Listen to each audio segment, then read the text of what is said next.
Uh, I'm Donald Morgan, and I'd like to invite all of you here this evening to this year's Davis lecture, which was made possible by the art department as well as the Davis Family Art Endowment Fund. And I would like to extend a special thanks to the founders of that fund, Gay and Judy Davis. Their generous support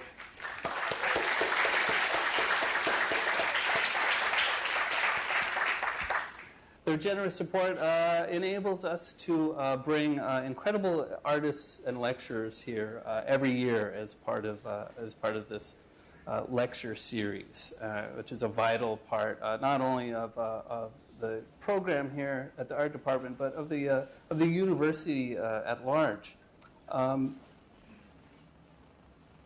So it's with a great pleasure and honor that we're able to host Andrea Zittel tonight, who is our Davis lecturer this year. Andrea Zittel is a very esteemed, highly influential, and internationally renowned artist, and she is with us here tonight, coming from her home base outside of Los Angeles in Joshua Tree, California. Andrea Zittel received her MFA in 1990 in sculpture from the Rhode Island School of Design. Shortly thereafter, in the early 90s, she established her practice in New York, where one of her most visible projects was A to Z East, which is a small row house in Brooklyn, which she turned into a showroom testing grounds for her sculptural prototypes for living.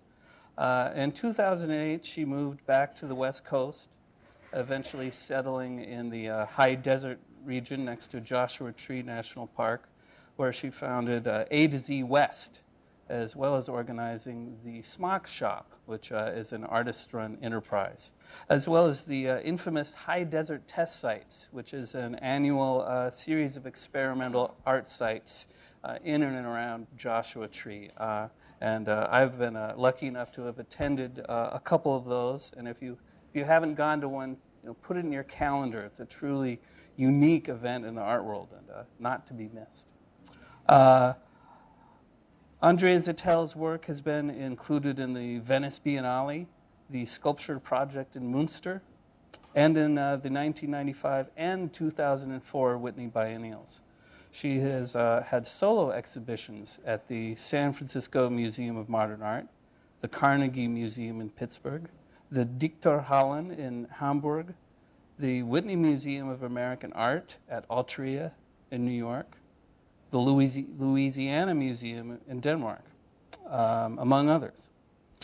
Her traveling survey show, Critical Space, has exhibited in several locations in the U.S., and her work was recently highlighted in the exhibition One-to-One at the Schaulager in Basel, Switzerland. So after Andrea Zittel presents her lecture to us this evening, we will have a brief question and answer period. So without further ado, please join me in welcoming Andrea Zittel tonight.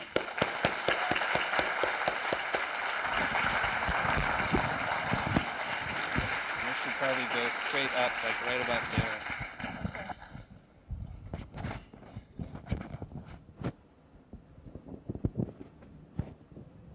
It's a lot of wrestling. There. Okay, good. Awesome. Great. Okay.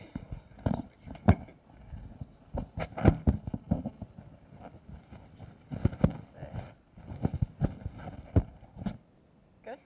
Okay. Great, thank you. Wow. Thank you for the introduction. And it was a lot of people here. So I usually go into like a state of sheer terror for the first 5 minutes. I get super panicky, and then it all levels out. So if I start like not being able to talk in the beginning, I'll get over it. So from October 30th So November 7th, 1991, I had one of the most incredible experiences of my life. For a project called Freerunning Rhythms and Patterns in an Isolated Human Subject, I lived for 1 week in a basement studio in Berlin that had been shut off from all sources of light and sound. So that I'd know what what patterns my day-to-day life fell into, I set up this time-lapse recorder, and the recorder was supposed to record for 168 hours, which is the length of a week. And my plan was that when the recorder switched off, that's how I would know the experiment was over. And so I had these little cameras kind of taped up around the space so that they would record the different parts of the space, and then it was all kind of tracked on the video that came out afterwards. I've always been really interested in time and how constructed our perception of it is. I think that people talk a lot about structures such as architecture and environments as controlling us. But I think that the invisible element of time, which, if you look at the history of time, people didn't even really measure time until the 13th century, so in Western culture. So, this sort of very invisible and, in my mind, kind of constructed element controls us even more than any kind of physical structure. And actually, I'm going to backtrack, too, and I'm going to talk about when I first kind of became interested in this idea of living without time or trying to escape time. I remember when I was a kid, my parents had this set of Encyclopedia Britannicas, and I spent a lot of time reading through it. And one of the articles was about these sleep studies they would do to try and find out, studies about people's circadian rhythms, to find out what kind of natural patterns people's bodies fall into if you take them away from the sort of solar cycle. So they would put these subjects in caves for long periods of time and then sort of observe them. And so one thing that struck me about that was that everything you read about it always spoke about this kind of objectified analysis of people's sleeping and waking patterns, but there was no information at all on what it felt like subjectively to live without time. And so from that point on, I was sort of obsessed with wondering what that would feel like. I also think that it's really interesting to be able to create such an extreme experience by shifting one really subtle orientation. And it was actually that the week was extreme. It was really, really intense. There were these sort of extreme highs and lows, and there's more. I mean, we could talk about during the question and answer period if there's any questions about that. And this piece I feel is kind of representative of. It has an element that's representative of a quality that's in a lot of my work, where I'm always really interested in this fine line between freedom and liberation. And, I think that we all think that we know what it means to be free, but in reality, I think these two things sort of flip around a lot. And sometimes what you think is liberating can actually be quite oppressive, and things that can be restrictive or limiting can be kind of free. And so in this case, I kind of, liberated myself from time by creating up this really restrictive environment. And so, of course, there's always the story behind the story, and just to keep the talk on schedule, I don't go into all of these, but I'll tell you the story behind the story. And so what happened was that about halfway through the experiment, I ran out of food. And so I was trying to figure out, what was going on, and I was making soup out of ketchup, and I had a lot of beer, so I knew that, worst case scenario, I wasn't going to starve to death because I could just drink through the rest of the project, which also helped on some levels. But I started to worry because I hadn't tested the time-lapse recorder, and it was in Germany, and I had a German assistant who set it up for me, but I actually didn't understand how it worked because I couldn't read the instructions. And I started to think that maybe it was like recycling over and recording over itself. Like maybe I'd actually hit the end of my week. And so, I plugged the phone into my wall, and I called my friend, Mike Ballou, who was doing a residency there at the same time. And I was like, hey, Mike, just tell me, is it before or after midnight on Saturday? Don't tell me anything else. And he's like, no, I said, is it after midnight? And he goes, no. So then I explained the situation. I said, I'm doing that thing I told you about, and there's a key buried under a rock at the top of the steps, and I'm out of food, and will you come here at midnight and bring me food? And, Mike's like, what did he say? He said, He's like, oh, I have a date. And so then I and so then I started crying, and then he's like, okay. So then he showed up, and that's how I knew it was over when it was over. So, but I like to start with this piece for a couple of reasons. One is because I think it was one of the most incredible experiences that I've ever had in my life. And because for me, you know, when I think about what quality I'm looking for in my work, or maybe in art in general, I'm really interested in something that creates an experience, like a kind of a real experience, and something that you don't know what it's going to be before you go into it.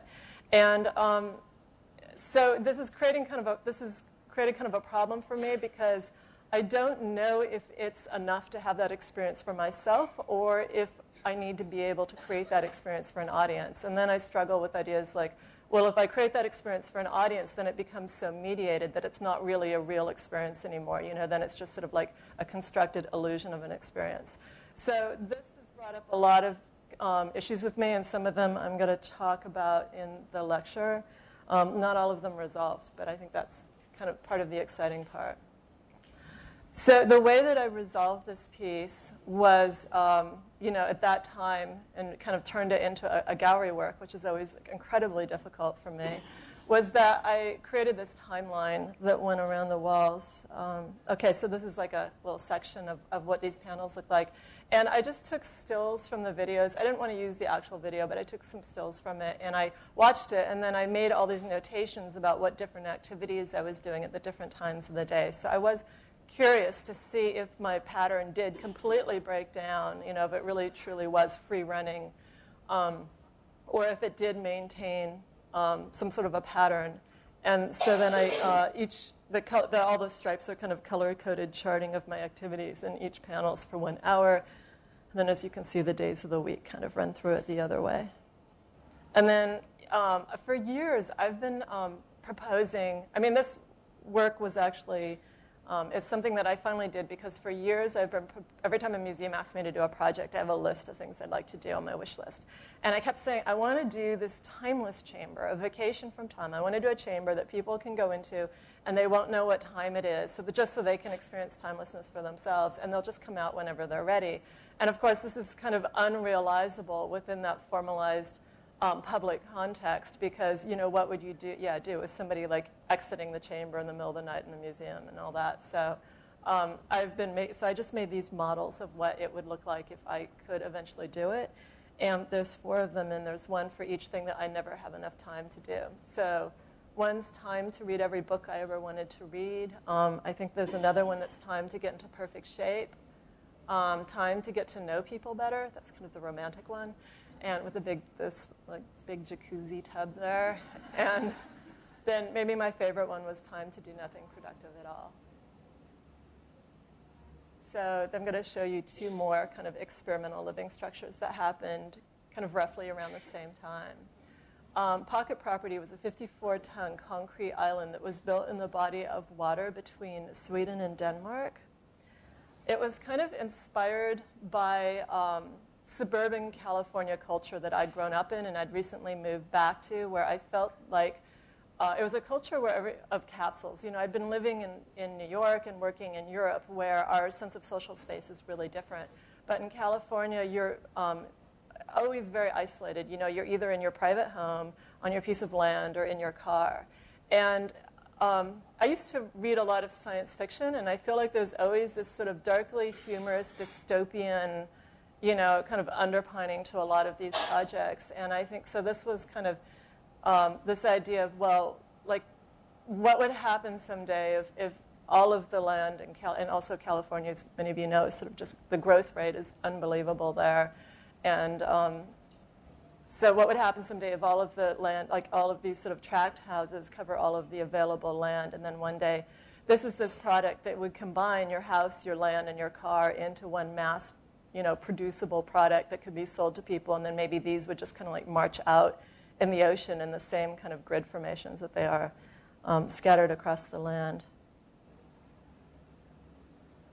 I've done a few pieces about islands, and I'm really interested in islands because I feel like they're representative of a certain condition of this time here and now in our culture, I think that to us, islands represent autonomy and independence, almost like the person who, lives on the island, like he's a ruler and he's in charge of his life and everything in his domain.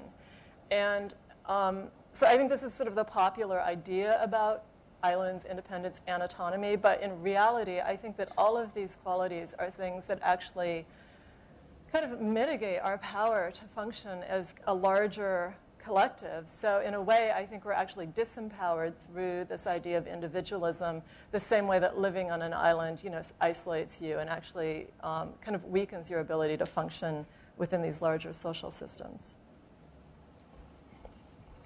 Okay, so we built the island. The kind of the way it all worked was I built the island. It was a 2-year project. It was actually supposed to be a 3-year project, where the first year we were going to build it, the second year I was going to go live on it, and then the third year we were going to make a whole bunch of them. I wanted to make a whole community of them, and it turned out it was such a massive undertaking to build one that we realized, just accomplishing that was pretty much it, and we realized we really couldn't do a whole community of these. But so the second year I went back, we were doing this during the summer. So the second summer I went back to live on it. And I think I had fantasies of it being like this sort of really idyllic, like I was creating this really idyllic summer vacation for myself. But in reality, it was incredibly difficult. This was the inside. The island, the inside was actually pretty big, but it was very cold and the sea was very rough there. And at one point, we had this idea that we could make a refrigerator by cutting a hole in the floor. But what happened was that once we cut the opening and we had this sort of mesh sack that went down, hung down into the water, the island would kind of go up and slap down in the waves, making a mini blowhole inside. So there were a lot of unexpected things that came up. And also, we realized at that point in the project that this wasn't going to be, I also fantasized that I would get to keep the island. It would be mine, and I could go hang out in it whenever I wanted. But it became evident that we would never be able to keep it. Like, there was no place to put it. It was huge. So the second summer, they decided they're probably going to have to destroy it when the project was over. And so I collaborated with a Danish video artist who I was introduced to by a curator friend named Joachim Hamu, and we did a video about living on the island. So this guy on the left, this is Paul. He's a carpenter who was working on it, but he also became one of the characters in our film. And he's sort of glaring at me. He just skinned his knee on it, and he was glaring at me saying, "Your island bit me," when he took that photo. And then this is Joachim and 2 of the camera guys on the island right when we were finishing. The cellular compartment units, this is another piece that was kind of inspired by suburban Southern California culture. As I mentioned, I'd grown up there.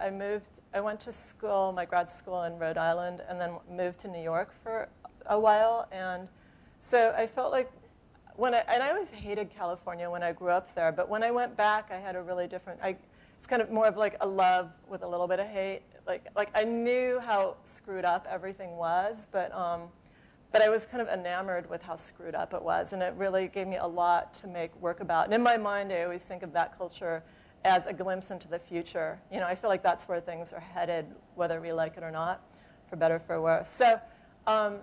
So again, the cellular compartment units were kind of a comment on the compartmentalization of time, space, and function. So I was really interested in historically how our spaces have become increasingly segregated.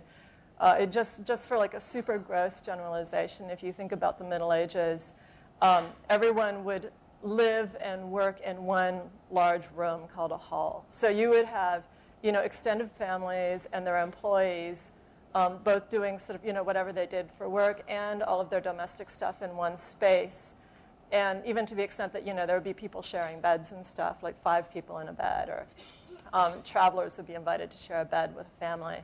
And then to now, where I read in the LA Times a few years ago an article about how people who are building these McMansions would even put servants' quarters in them, even though, these are people who go work, tech jobs somewhere else. Like, they don't have servants. Like, they're not even in their houses, 12 hours a day. Like, they're off working somewhere. But just because those rooms increase the sales value of the home, like it was a fantasy for somebody to buy a house that had like a maid's quarter in it. And they were talking about all of these other sort of redundant rooms, you know, how you have your dining room and your breakfast room and your gym and your library and your entertainment room and your, you know, laundry room, and it kind of goes on and on. And so I was thinking about that and kind of remembered something that I used to do when I lived in my tiny apartment in New York, was I would lie in my bed and I would look around the room and I think, how many rooms could I turn this room into and still have it function?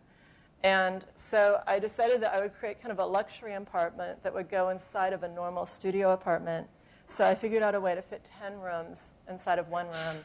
And then I built it. And so this, again, was funded and done in connection with the museum. This one was in England. And because, of course, I wanted everything I was doing then, I said that I needed to actually live in it and test it and see how it felt. And because I couldn't live in the museum during that time, they rented an off-site space, so we built it and lived in it. And I was kind of interested to see if that kind of compression really would work.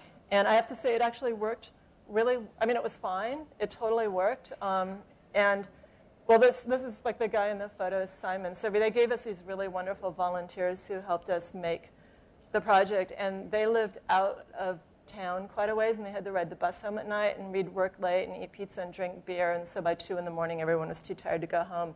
So we made extra rooms in it for them. And so, you know, we would have like multiple people staying in it. And it worked really well with the exception of the round doorways that you always would kind of bang your knees on when you would crawl through. But they looked so good that, you know, I would probably keep them even if I was doing it over again. That's me in the office. And that's the curator, Nigel Prince, in one of the bedrooms hanging out. So, you know, this whole sort of practice of doing these kind of, you know, doing projects that for experimental living come directly out of this process of, you know, sort of putting art into my own day-to-day life. So this is like going way, way back, and I always wonder if I should take these images out, but I feel like it's kind of interesting because I don't know, this really kind of helped shape the trajectory of my career, and I think it's relevant if you guys are in school right now. I finished grad school in 1990 and moved to New York, and that was the middle of the last recession. I kept kind of poo-pooing this recession, saying, oh, this one's nothing like the last one. But maybe it is now, I don't know. I think even, you know, we're all sort of starting to get hit. But during, you know, at that time, I had a lot of student loans. I had no money. Everyone was getting laid off. It was impossible to find work. And so the only space I could afford to rent was this 200 square foot storefront studio, and I paid $350 for it a month. And in the end, it worked out really well because I felt like it took all the pressure off of me to try and find a gallery. You know, I felt like I could work in this space and do whatever I wanted to do and make it public because of, you know, because of its accessibility, because it was a storefront. So this is the front room, and I was breeding animals at the time, which is also kind of an interesting thing, but I feel like that would be like a whole other slideshow in and of its own because there was so much that went into that. So I was breeding animals and working with them in the front room. And then I was living in the back room, even though like for a while there was an 80-gallon tank full of flies that I was breeding and quails, and I had this huge Weimaraner named Jethro who lived back there. Also, so there were a bunch of animals in the back room too. And so originally I had this kind of desk made out of a sheet of plywood, and I had one of those IKEA cots underneath it. So like from waist down, I'd be sleeping under the desk, and just my head would stick out, and it was like 30 inches wide. And you know, I would live like that, just crammed in there with everything. And I remember thinking at one point, like just getting really disgusted by the chaos. And I was also, when I was making the animals, I was making these really beautiful streamlined management and maintenance units for them, like these beautiful cages that kind of looked like modern architecture that had everything that they needed to live in them. And I was like, you know, their lives are better than mine.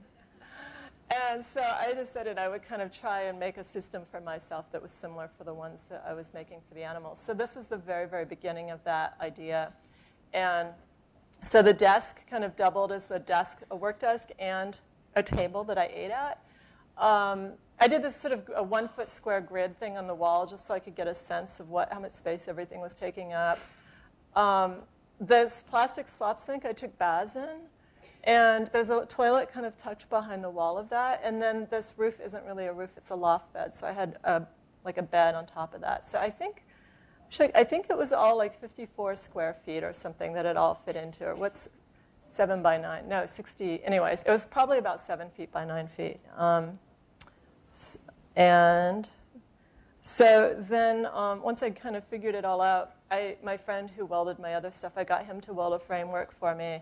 And then I made these kind of wood boxes that fit into it and made my first management and maintenance unit for myself.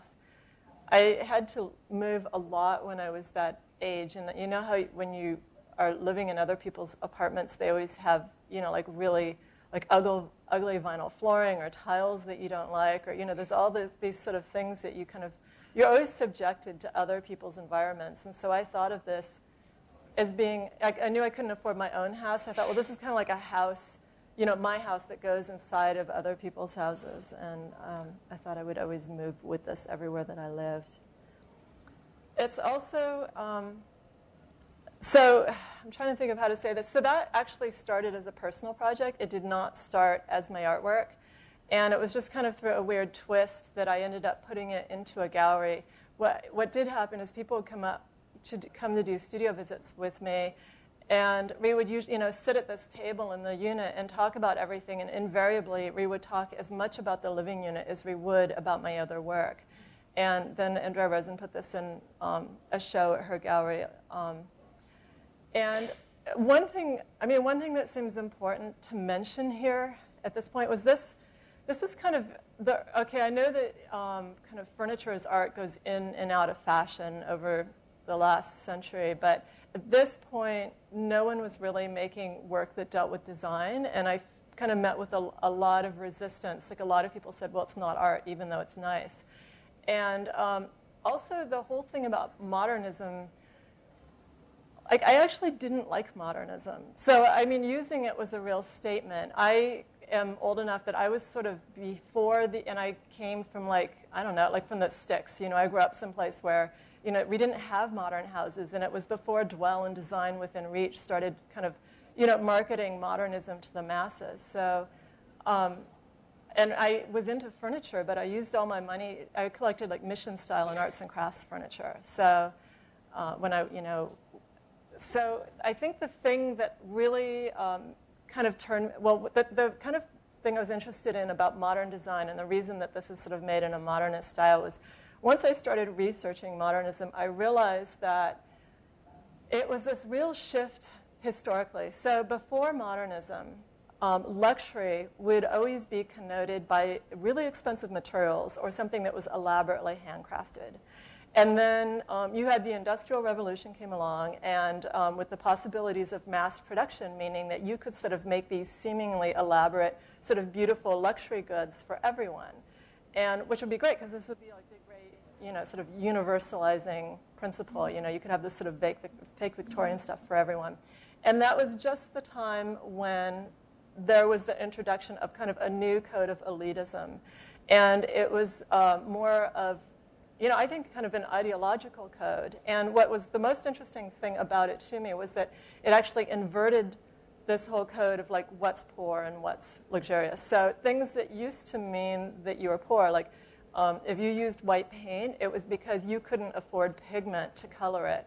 So something simple like white paint all of a sudden had this new kind of social elevation, or simplicity, or things being functional. So I thought that whole code, that kind of moral or ideological code, and how it inverted value systems really, really interested me. And I also saw that I could use it to my advantage, because I felt like I was kind of poor and I didn't have a lot of stuff. And there's no way that I could ever live like other people could live. But I could use this sort of flipping of codes to try and make other people, to make my life seem more glamorous, make my lack of seem glamorous, and make other people wish that they could live like I did. So I've lived in a couple of different places, and each one has kind of radically influenced my work. Finally, I ended up buying this row house, also in Brooklyn, in New York. Actually, this was in 1994. I bought a 3-story house for $120,000 in New York. in Williamsburg. But, and so I turned it into a showroom testing grounds for my work, the whole house, which is pretty cool. So these are just some pictures from it. This is the home office. This is my kitchen. I did this thing called A to Z Food Group, which, like, I'm pretty healthy, but I hate to cook. So my parents have a dehydrator because they were living on a boat, and they had to dehydrate a lot of stuff that went on their boat. So I learned how to dehydrate food, and I made a food group for myself that you could just eat raw or turn into soup or make into patties. And it was kind of inspired by the commercial food that food that I would feed my animals, because I still had a lot of animals, and I thought, oh, that's so cool. It's like super healthy, and that's all you have to feed them. So this was like the kind of perfected station for making my food group. And these were the ottomans. This was the first kind of furniture I made there, and they come in a set of 12, and you can use them for all your furniture needs. The pit bed. So actually, if you can tell, some of these rooms, this is the same room. So I would make a prototype, live with it for a while. Then when I kind of had a new idea, I'd send it out to a show and then make another thing. So I was always kind of cycling different projects through the house. I was really obsessed with the fact that my furniture wasn't comfortable enough. Like, I would go to my, like my stoner friends' houses, and they would have these big plaid, like polyester sofas that would be super comfortable. And my furniture was not comfortable, and I wanted to know why that was. And my theory was that maybe inside of furniture is more comfortable than on top of furniture. So I made this sort of massive piece of inside of furniture, and all the bedding would store in the cubbies during the daytime, and then I'd pull it out and sleep on it at the nighttime. And it was indeed more comfortable. And the bathroom. And this is the downstairs. The downstairs was great. So again, it's another storefront. I love storefronts. My assistant at the time was also a bartender at one of Robert De Niro's restaurants in Tribeca. And so we made this bar, and we called it Dan's Desk. And so and I was, I've kind of, like, I was making just a little bit more money then. I was like able to pay my bills. So I was so ecstatic that I would buy all this alcohol. And every Thursday we would have cocktail hour where people could come in and, have cocktails and just walk through the house and see whatever we were prototyping, at that moment. And those became pretty popular, and my friends helped co-host them and stuff. This is the comfort room. Again, same room, new name. But that's the BOFA. So that's one of my favorite ones. It's the cross between a box and a sofa. But that's actually was really awesome. So I'm going to backtrack briefly just to talk about the uniform series, which kind of parallels everything else. Again, this actually, like the living unit, my favorite pieces always kind of start out as personal projects, not really as art projects. When you saw the pictures of the living unit, and you probably, I don't know if you would have noticed, but there was no closet in it. And at the time, my day job was that I worked in a gallery in Soho. And, you're supposed to look pretty good when you work in a gallery. And it was hard for me because, I could kind of get it together to have one good outfit. But the rest of the time, I was in the studio. So it was really hard to have this whole repertoire of, like, really nice things to wear to work every day. And I started to wonder what would happen if I wore the same thing. It's like, so what's the stigma about that? People would think you're dirty, or you're poor, or that you went home with somebody the night before or something, and you didn't go back to your house to change. I don't know. So I started, and growing up again in sort of mall culture in California, I kind of started to feel like we've been brainwashed to think that variety is a form of freedom. And I thought, what would happen if uniformity were actually more liberating? So the dress on the far left is this kind of black linen dress. I know the quality of these images isn't so great, but I kind of made what in my mind was the perfect dress, 1990, 91 maybe, 90, and wore that every day for 6 months.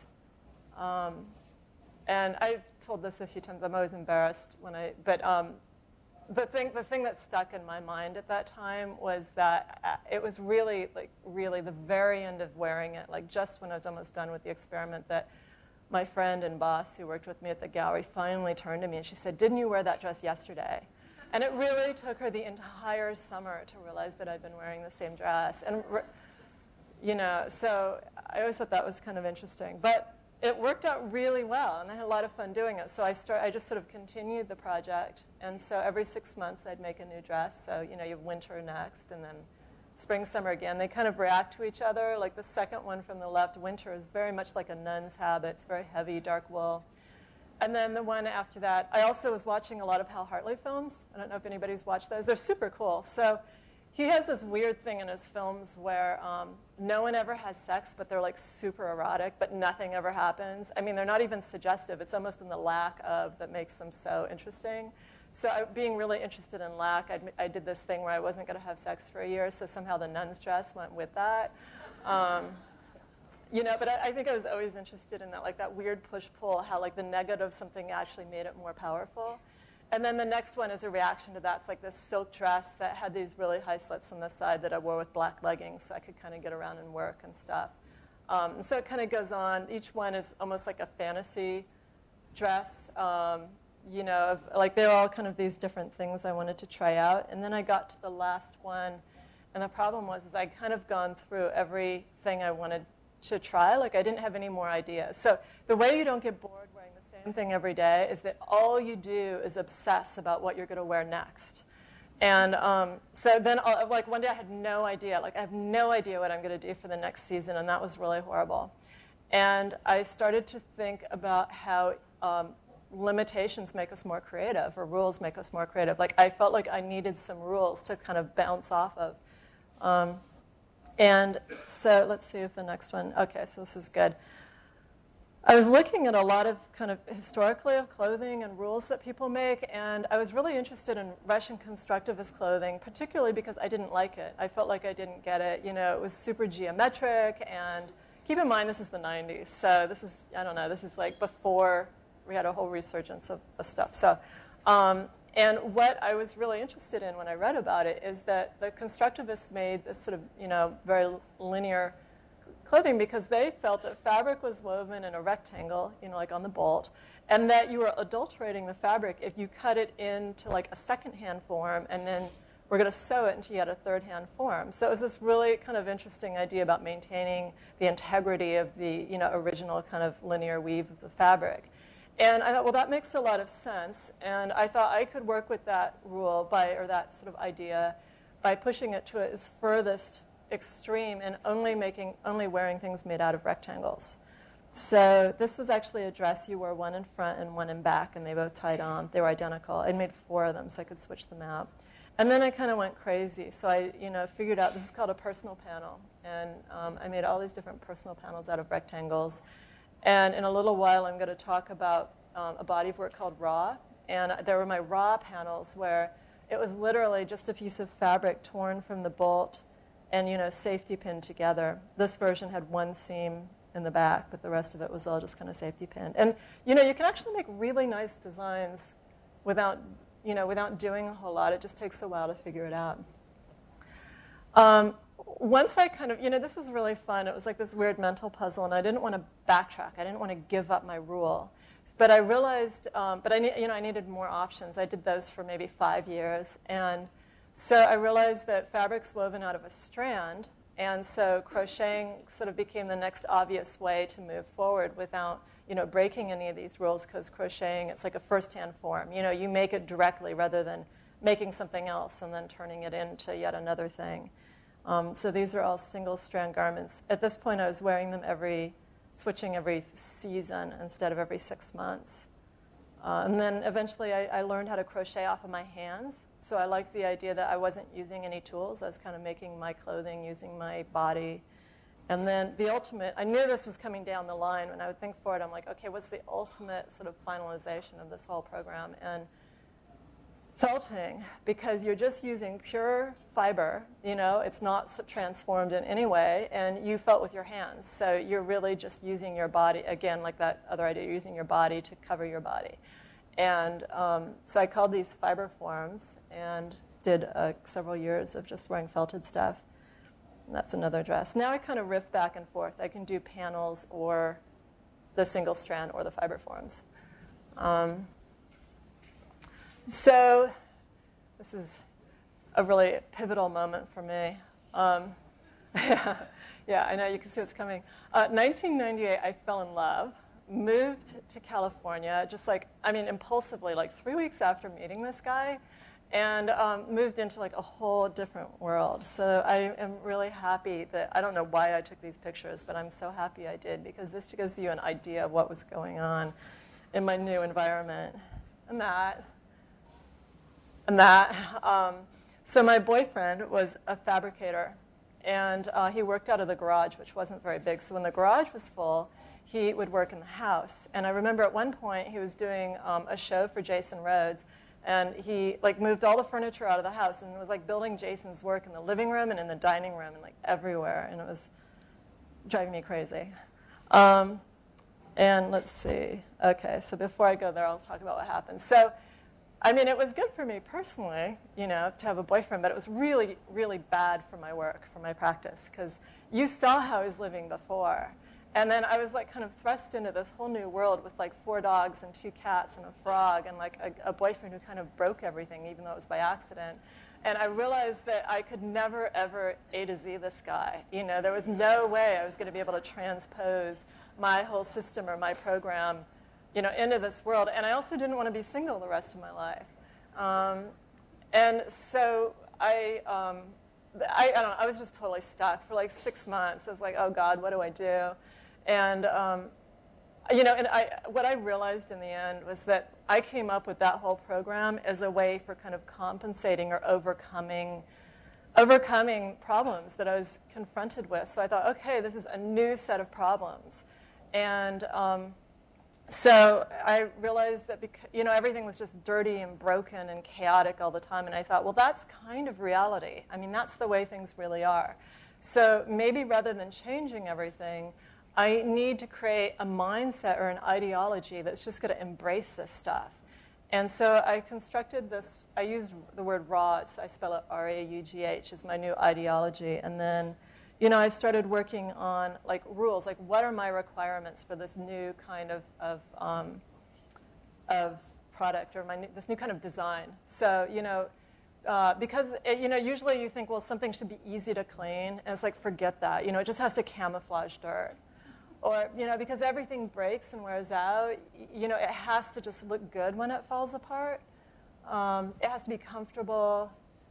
One thing I was thinking about how, you know, when I file things in my office, I'm a Virgo, so I'm super organized, and I file things, and often I forget to do them because they're filed. So I don't think, you know, I don't think that being organized is necessarily efficient. And so this is Seika. This was my boyfriend's ex-girlfriend's wolf dog who lived in the backyard on a chain because she ate cats.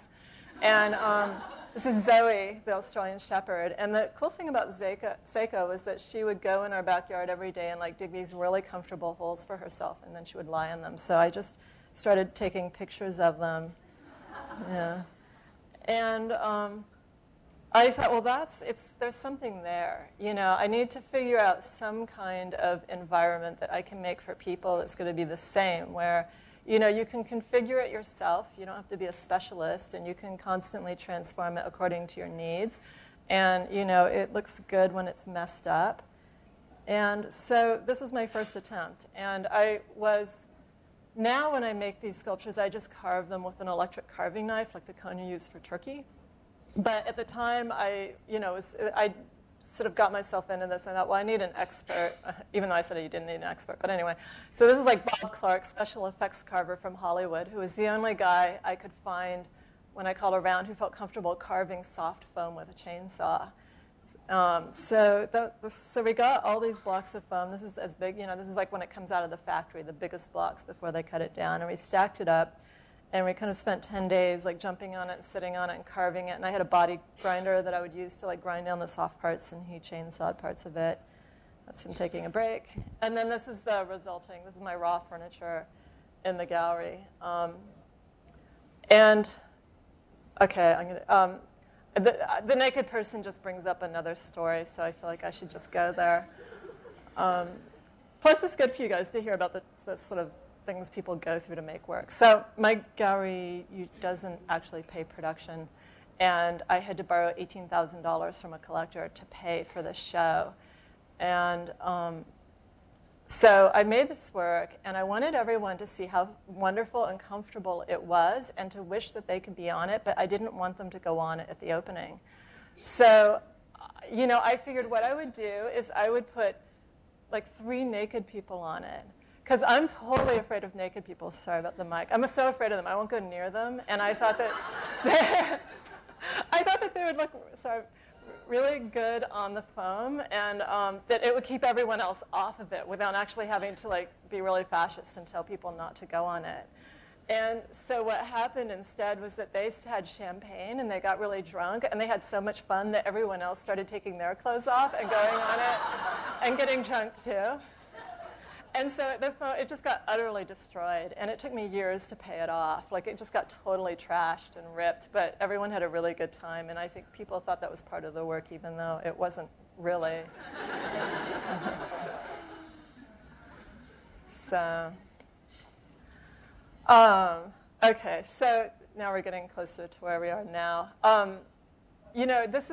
This was kind of right around 2000, and I started showing in the early 90s, 1991. And at this point, I was starting to travel, and my work was getting around. I was having to go to Europe a lot to show. And I remember, I still feel this way. Sometimes I get really frustrated with what an export commodity art is. You know how you're always making it for one context, but then wherever you end up exhibiting it, it's a completely different culture, and nobody knows what the heck you're talking about, and they're really confused, by what it means.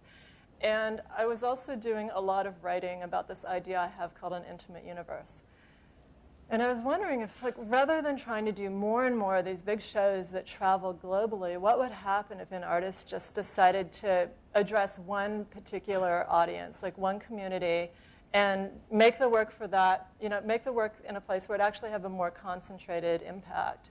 And so I decided to go to Joshua Tree. This is a place, even before I became an artist, I always thought that I would possibly move to. My grandparents were ranchers. There's a big agricultural valley right south. Joshua Tree is a national park, and right below it is the Imperial Valley. So they were farmers down there, so I spent a lot of time in this environment growing up, and it's a place that I always kind of felt very comfortable in. It's also a very small and really diverse community. No one is really from here, which makes it very, there's really no outsiders in this community.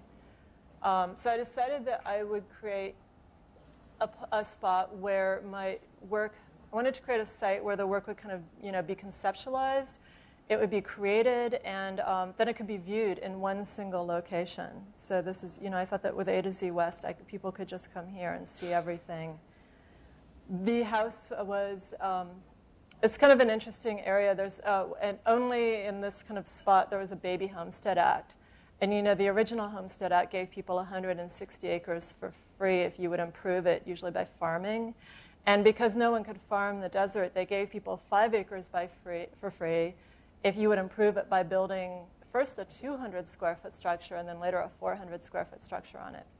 So when you go out to this area, there's just this whole sort of grid of roads with little tiny, tiny shacks, scattered everywhere throughout the desert. And some are abandoned and falling over, and then others, people like myself, buy and keep adding on to them and eventually, turn them into houses.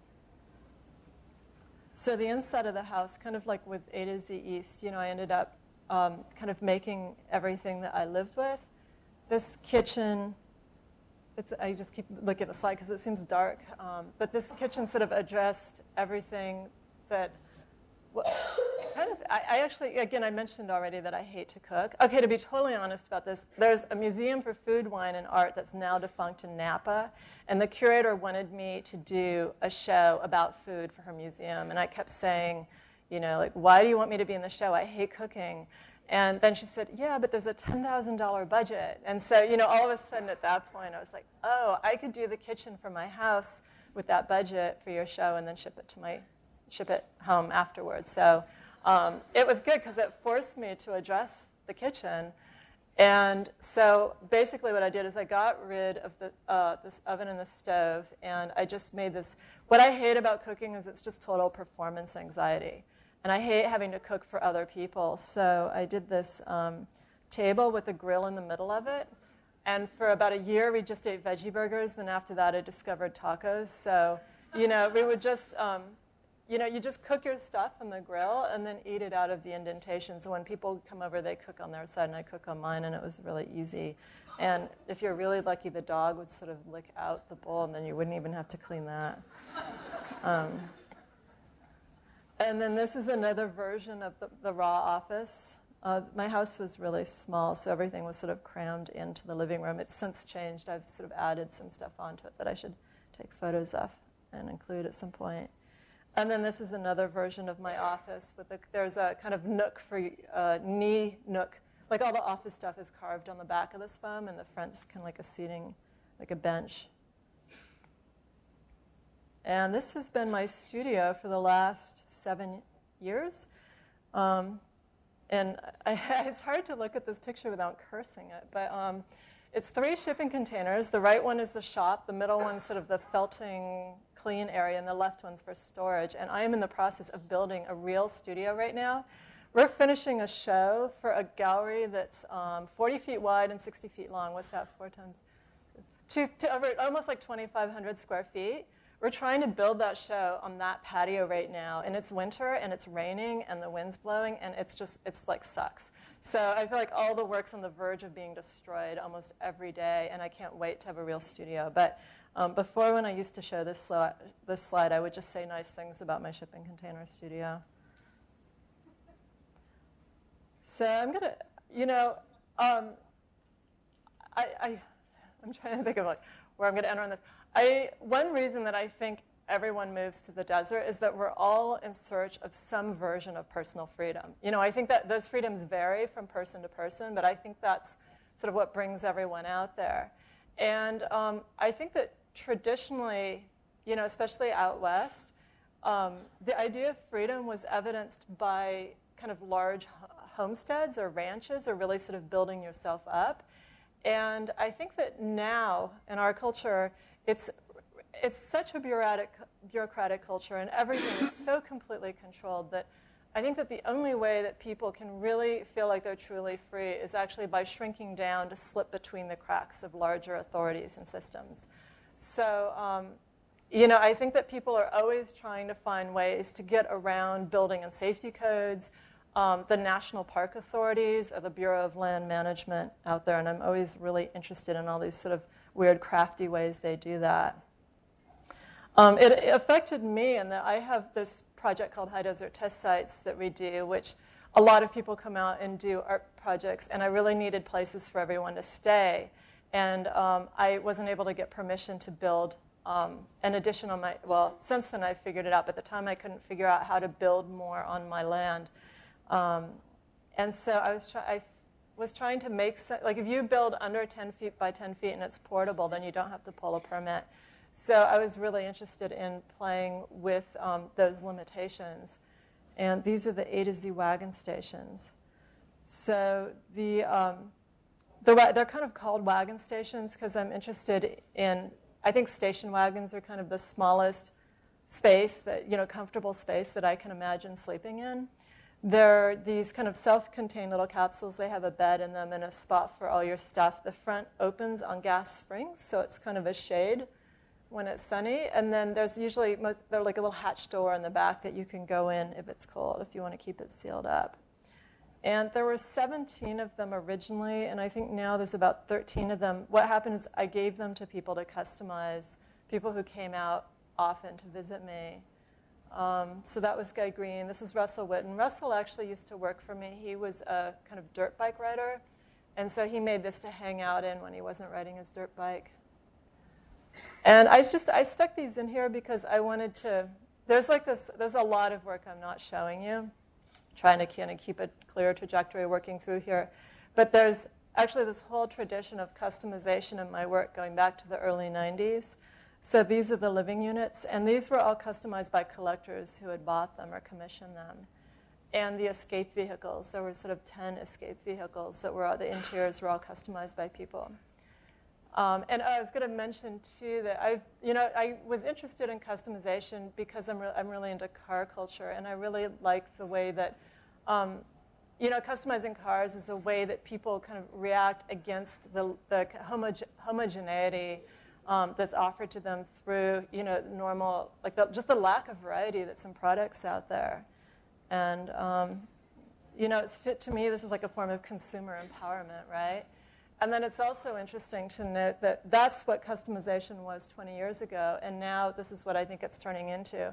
Rather than being a form of self-empowerment, I think that it's actually becoming another way to get people to consume more goods. Now you can customize your sneakers on a website by telling them what colors you want them to be, which isn't, well, whatever. So the thing that worked, the thing that I really liked, that the sort of, game changer for me with the Wagon Stations was that before, collectors would customize my work. And the customizations were always very tentative. They were usually sort of color choices or small things because I think people were always concerned about maintaining the value of the work. Like they didn't want to change too many of my decisions. And what happened when I gave them to my friends to customize, I don't know if you can tell, this one's like suspended from a rock. Like that, like Aaron cut out all these sections. Like my friends had absolutely no problem cutting apart my pieces, taking whole sections out. In fact, I was fighting with them sometimes because I thought they were going too far, which I think is a good thing. Or this, he supersized his, the white part's the original one. And so for me, this project became so much more kind of alive and exciting than the other versions. So I realized that, rather than selling things right away by keeping them and just kind of, working with my community of peers, I could do a lot more. So I'm just this last part of the talk is going to talk briefly about representation because I don't know if you can tell, but it's something that I had been avoiding up until this point. I always thought that having people come out and see my work in its original context would make my work feel more real. And what happened in some ways, the more public A to Z West became was, maybe it made the work feel more real, but it also sometimes made my personal life feel less real and slightly staged. And that wasn't something I'd anticipated, and I felt like that was a problem. So since then, I've been thinking a lot about representation and how representation, and manifestation. So they're not, it's not always a bad thing. Sometimes you can make, it's like literature. Sometimes literature almost feels more real than nonfiction. I feel like you can represent things as a way of making them real and a way of not emptying the reality out of life. And I just made this list up. I'm kind of into this from my last show in London a couple months ago. So I'm actually trying to distill the different ways of making art or representing things. So experience embodiment, that's what I always have been trying to do. Pictish depiction is a representation of an experience. Ideological resonators, that's like a psychological experience. I'll show you examples of these next. And material manifestation is the physical outcome of an experience. So I made this video called Sufficient Self. This was for the Whitney Biennial a couple years ago, and it was basically like a diary that just represented a lot of things about living at A to Z West, but it also allowed me to interject a lot of my thoughts and theories into it. I was able to say things that people might not necessarily know if they're just walking through A to Z West. Then I also started this billboard series. I've been collecting... I'm just watching the clock. That's why I paused, because I'm always calculating how much to say. But I always felt like I was born in the wrong age. And because I think that artists before 1970 are so lucky because there was this sort of golden era in my mind of making art where you could believe something till you died. You could really have a position and fight for it, and that to me seems so exciting. And, all of us, we have been educated in a way. We've been educated about the sort of failures of everyone else's theories. So, and you guys are just as screwed as I am. So, you know that any idea that you have that you really stand for, that somebody else is going to prove you wrong. So it's really kind of hard, I think, in those circumstances to feel the same passion and to fight for things. So many years ago, I thought, well, I don't believe in anything big, but there's a bunch of little things I believe in, and maybe I'll start writing all of those down, and eventually they'll amount to something big. So I have this running list of little things I believe in, and with the billboards, I started sort of cycling some of those into the billboards. And the other thing, well, I was going to mention that they're painted. I'm really, I kind of deliberately paint in this very illustrative manner because I'm interested in the language of advertising and how, because everyone knows that advertising is a lie. Like when you look at an ad, you know it's propaganda. So you can say whatever you want in an ad and not feel like you're being gypped if it's not true. So I felt that advertising in some ways was more true than not. And it's kind of also relates to, I have all these kind of theories, things I've figured out, where I realize that sometimes what you believe and what you know are two different things. So this allows me to say what I believe, you know, like I can, even if maybe, you know, I know on some other level that it's not true. I like this one. Can you guys read these at all? It's like, ideas seem to gestate best in a void. When that void's filled, it's more difficult to access them. And in our consumption-driven society, almost all voids are filled, blocking moments of greater clarity and creativity. So, like, void for me is like just being bored. I think being bored's really good.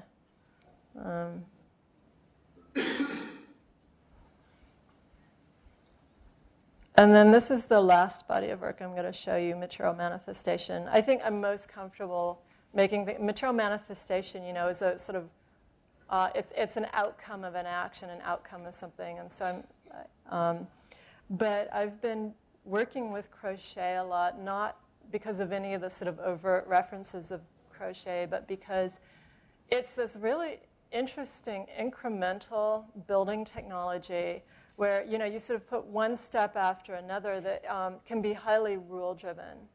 And I'm going to try and explain what I'm talking about with the next two images. Like, I'm really into silhouette wall drawings.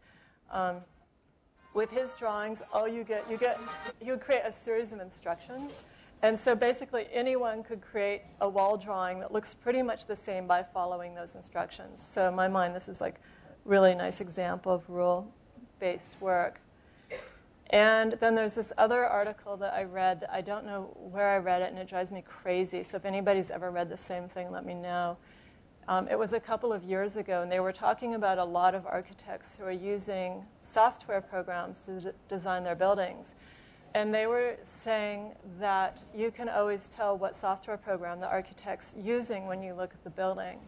So I thought that was kind of interesting where, you know, the software is kind of the set of rules. Or you could, I often think of like the software, it's analogy to like what kind of software are you running on your brain? You know, where were you educated or what kind of software were you, programmed with? And I always think that like physical objects around us are material manifestations of our thoughts and ideas or values. So, you know, with the single strand forward motion pieces, I would make a series of rules. You know, you can make like forward and backward or 90-degree angle or any degree angle. So I'd make a series of rules before I started them. I kind of start them with no idea of where they were going other than I had to follow these rules. And then the outcome would always be pretty consistent. Like it would look, like the first one I showed you and this one were the same set of rules. But for instance, this was a different set of rules. So it looks totally different. That was back to the, I think this one had forward and backward, not just forward. Some were just forward. And oh, I'm pushing the arrow and it's not working. Oops. Okay. So I guess I thought I had one more image in there, but maybe I didn't. I thought I had one of everything. But since it's not, I'm miraculously over. So that was kind of like a weird non-grand finale ending. Okay.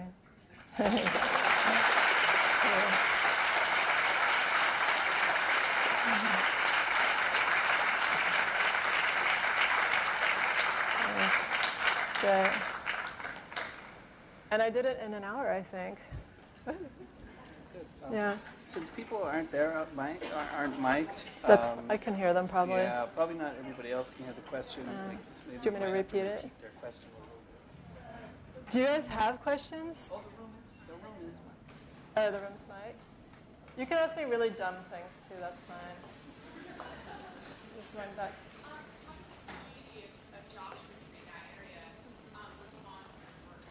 You know, I mean, it's good. The only people I've had problems with are sort of the artists.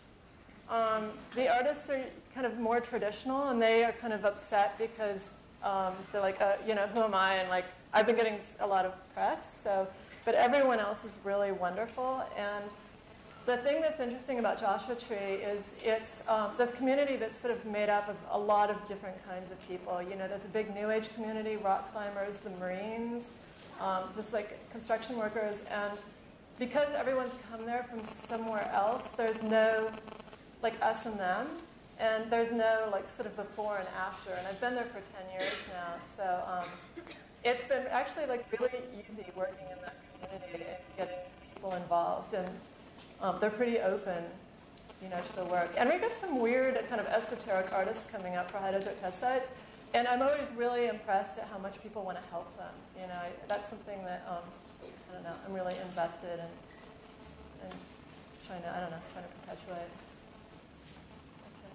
Okay. Yeah, you were talking about, you had that slide talking about experience embodiment, because I just thought that was really interesting. I was wondering if you could go into that again. Well, I was just looking at, you know, just trying to figure out, I was just trying to figure out the different ways that, you know, we manifest, where, like, okay, if I'm going to represent stuff, what are the different ways? And, you know, so I was trying to make categories for myself that clarified them in my mind. So I used to call, experience embodiment used to be called native experience, but everyone got confused by that and thought I was referring to American Indians. So we have experience embodiment, pictish depiction, which is like documentary. Ideological resonators are, in my mind, advertising or propaganda or something that pushes forward in ideology. And then there's material manifestation, which is like minimalism, you know, or it's like material manifestation is the sort of material manifestation of an idea or of a gesture.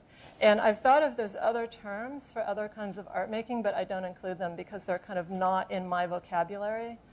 But I think somebody could probably do that for themselves, like kind of work out what their range is. Like some people, I think, just have one range that they work in, but it's kind of helpful, I think, to distinguish these different categories and how they relate to each other.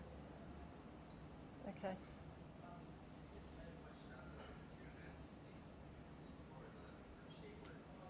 How important is your list of like directions you give yourself when you present like those pieces? Is that part of the piece? Well, I try and explain, like the solo wall drawings, they're all about, like the title usually includes like forward and backward or, you know, right. Like, I feel like it's pretty important to understand that they're rule-driven because otherwise it would just be like a pattern, you know, and I feel like I'm trying to talk about how all of our rules in society, you know, control the shape of everything that you're looking at. These are, like, this building's controlled by building and safety rules. So I feel like that is something that I always talk about whenever I present them. Not that everybody listens, you know. Somebody wrote once that I crocheted because I could do it in the car. I was like, no.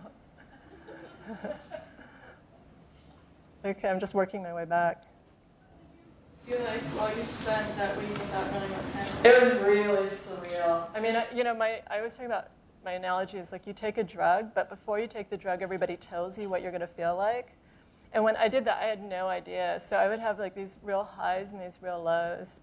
And I thought that it was going to be really relaxing, but I had a show maybe 2 weeks after I was coming out of there. And so I got so wound up and so worried about my show that I just kept, like, I brought art materials in with me, so I just kind of like worked the entire time, like kind of worked myself into a frenzy, which wasn't probably the most productive way to spend the week. Like, I realized that in a way you actually need the clock to know when not to work, almost more than you need it to know when to work, especially if you're a workaholic. Anyone else? Do you ever, so you seem to create a lot of pieces based on this idea of like liberation through a set of rules and through limitations, and do you ever have other people set limitations or rules for you? No. So that's the whole point. Like the whole idea is that rules are only, well actually it's interesting because I was about to say they're only liberating if you create your own rules. So you're in this society that's filled with all these bureaucracies. Like there's even things you can't ingest.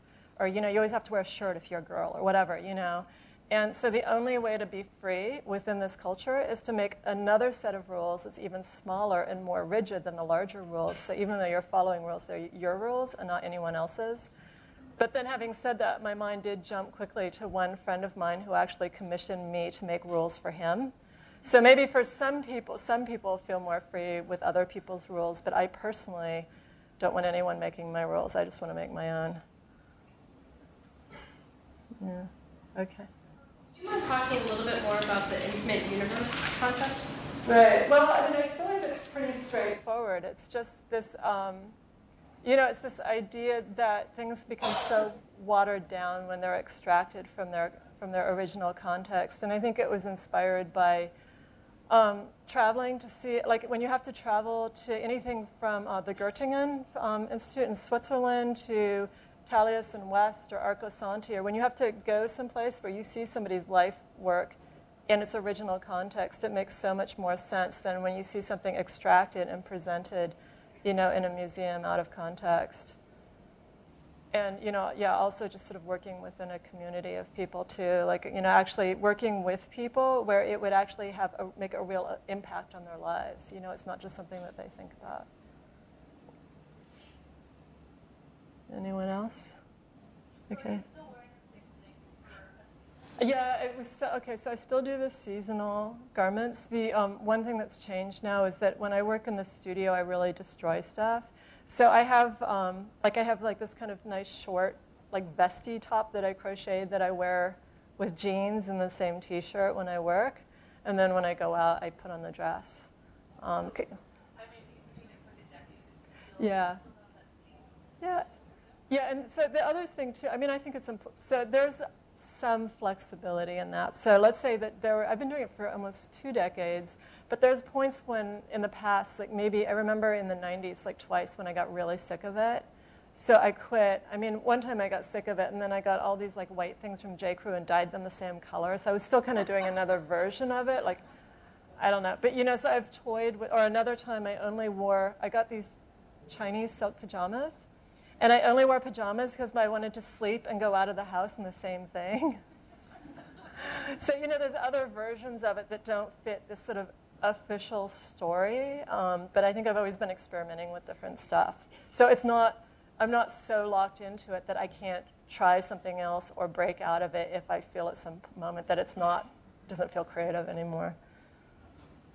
Do you lock yourself into it, or do you feel locked into it as part of your identity as an artist? Yeah. But I think more I feel like I could potentially be locked into it by other people, because I don't think I lock myself into it.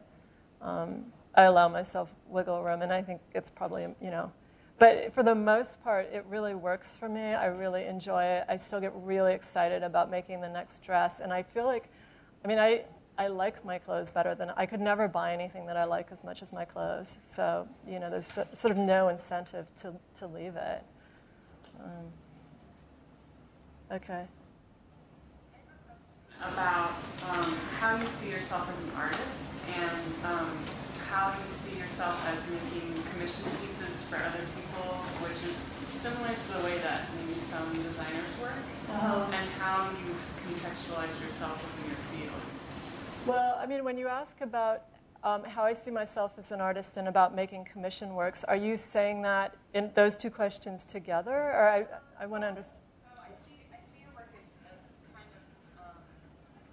of as how people that made things for their own life way a long time ago before the Industrial Revolution happened. Yeah. And so it's kind of a similar method. You're making stuff for your own lifestyle. Right. And then people like, and then they ask, hey, I'm going to commission these things for just like me. And so have you ever had conversations about that crossover? Yeah.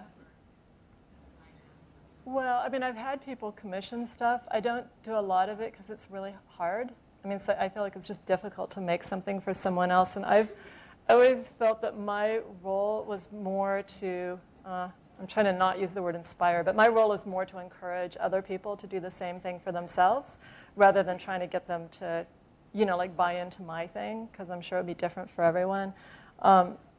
And it hasn't happened very often. There's one collector in Cincinnati who I'm friends with, where I've made a bunch of things for him. He's another person who wants people to tell him what to do.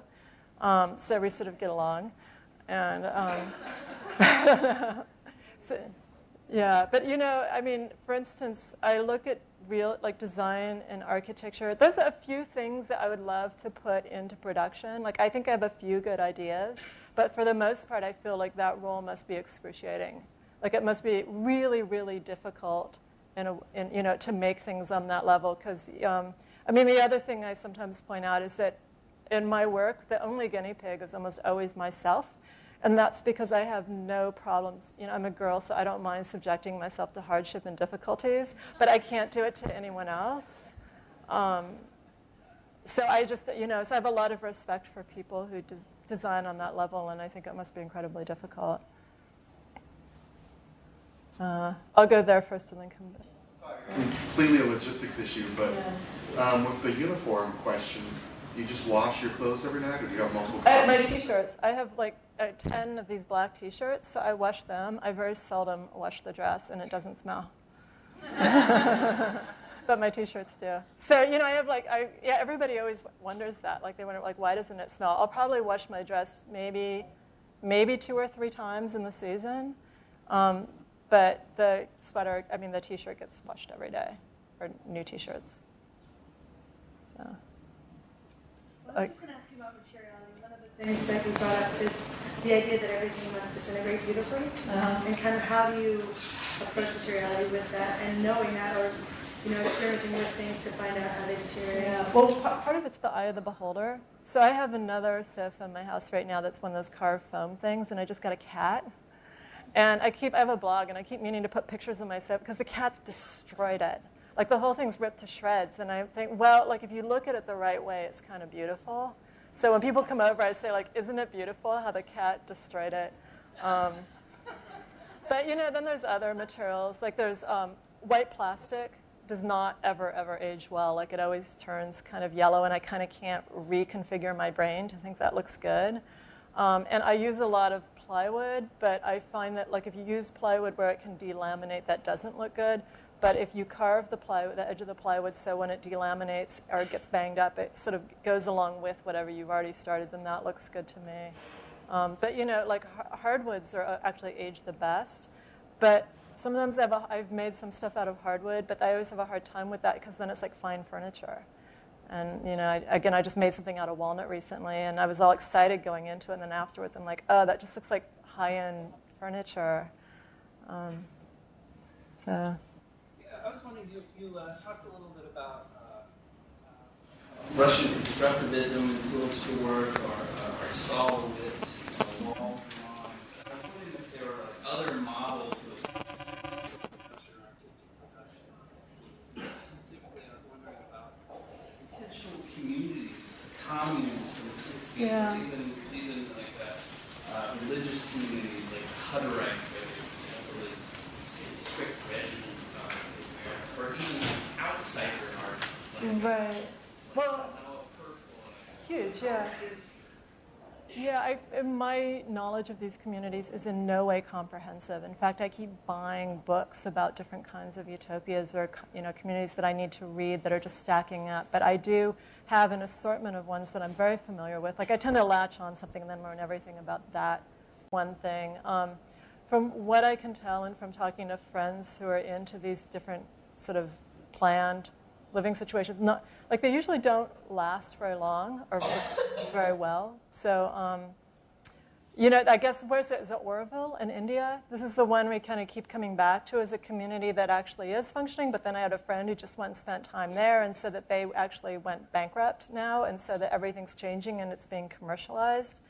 But I'm like really into. I don't know if you guys know about Arco Santi. Paolo Soleri was an Italian architect who studied with Frank Lloyd Wright, and he built he was trying to build a city in the middle of nowhere with this idea that, you know, sprawl was evil, and he would concentrate everyone into this one sort of organism and then leave all of nature around it. And it's totally screwed up. Like, it doesn't work at all, and yet it's amazing, and I'm in love with it, and I keep going back there. So I don't know if that in any way answers your question, except I look at the...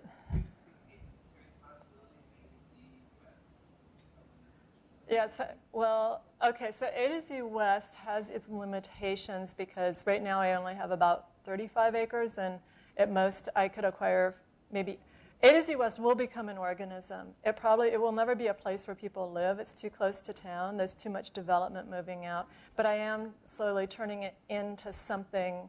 I think it's going to be a place where sort of, I hate the word retreat. I hate the word residency. But when I come up with the right word, I'll start using it.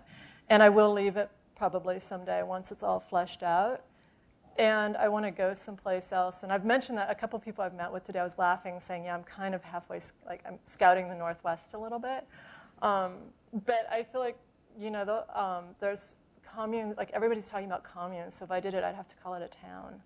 Like maybe it'd have to be like a real town, But yeah, I'd love to do something somewhere, but with other people, I think the flaw of a lot of these communities is that they're designed by one person. And I'm kind of interested in how these different layers of things come in and like overlap. I mean, that's how a real town works, is you have all these layers. And, I'm starting a school for kids in Joshua Tree with other parents, and it's driving me crazy because all we do is argue about how it should be run. But ultimately, it's probably going to be better than anything that any one person could design. We probably have time for a couple more questions. Okay. Yeah. Well, you live so much of your life based on rules. Have you done formulated any rules for having your dad at your funeral? For my funeral? No, I always think, where do I want to be buried? Because, now I have none, although I do sort of think about it sometimes. Yeah, I had somebody who wanted to commission me to do a coffin. And I showed you the time tunnels. I wanted to make him a time tunnel as a coffin, because wouldn't that be perfect? But then he turned it down.